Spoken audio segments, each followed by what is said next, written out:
Refuel Your Employer Brand. Written by James E. Crawley. Narrated by Rafe Beckly. About the author.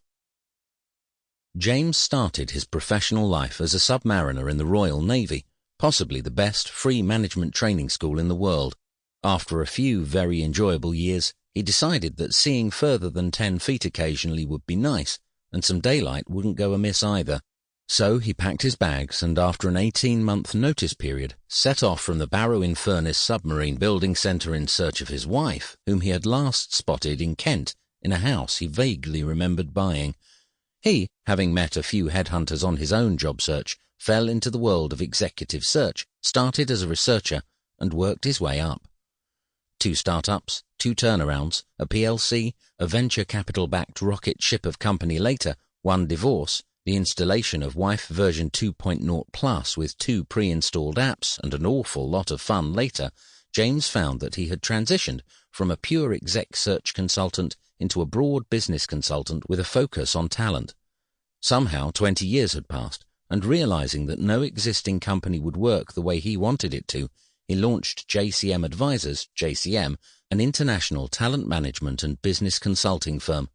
In 2018, launching JCM Management Advisors with his brother and JCM Medical Advisors, having found he had a spare 30 minutes one Monday morning, he renamed JCM Advisors to JCM Advisors Group and separated out JCM Talent Advisors as a distinct brand.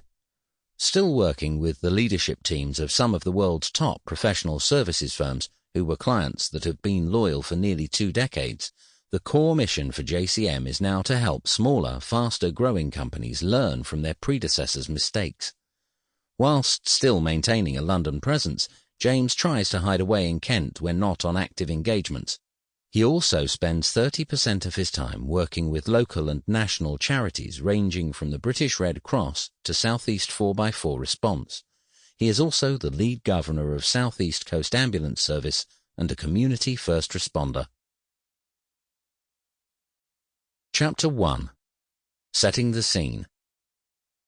My first book introduced the concept of fueling your employer brand. After it was published and I had discussed it with peers, business leaders and owners, a wealth of additional information emerged. This led to a number of research projects that catalyzed and developed my thinking around the employer brand concept. Fuel Your Employer Brand really looked at the very basic concepts of the subject, and whilst it covered many aspects of the topic, it also delved very heavily into the subject of recruitment process, as having a strong recruitment process is one of the foundation blocks of building a sustainable employer brand. This book, therefore, takes the original chapters of the first book that are most relevant and builds on them. You could, therefore, consider this the second edition. However, there is so much additional content, I decided that the content was significant enough to warrant its own separate publication. Perhaps Fuel Your Employer Brand could be considered the beginner's guide, and this the more advanced source of advice for those that have created a good employer brand and now want to take it to the next level. When it comes to employee engagement, it always fascinates me how wide the gulf often is between the CEO/boards/owners' understanding of a situation and the reality of what the staff are feeling. Sometimes there can be an over-reliance on staff surveys and happiness dashboards, and often not enough time spent on the front line.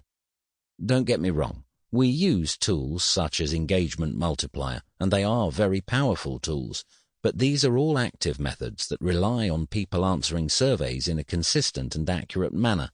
They provide a baseline to work to, but they do not provide the ultimate answer. The trick, we believe, is to interpret this data but then add in passive sources, such as keeping up to date with your organization's internal social feeds, have tools such as anonymous suggestion boxes, where in our experience people are generally more open and honest. Once informed, senior management need to get out on the ground and spend quality time with no fixed agenda with their teams. Too often, organizations rely on town halls or pre-planned engagement events. Whilst these are effective at transmitting messages, they are very poor for receiving them. Colleagues will often avoid suggesting things out in the open for fear of highlighting themselves if the suggestion is deemed inappropriate. Sample complete. Ready to continue?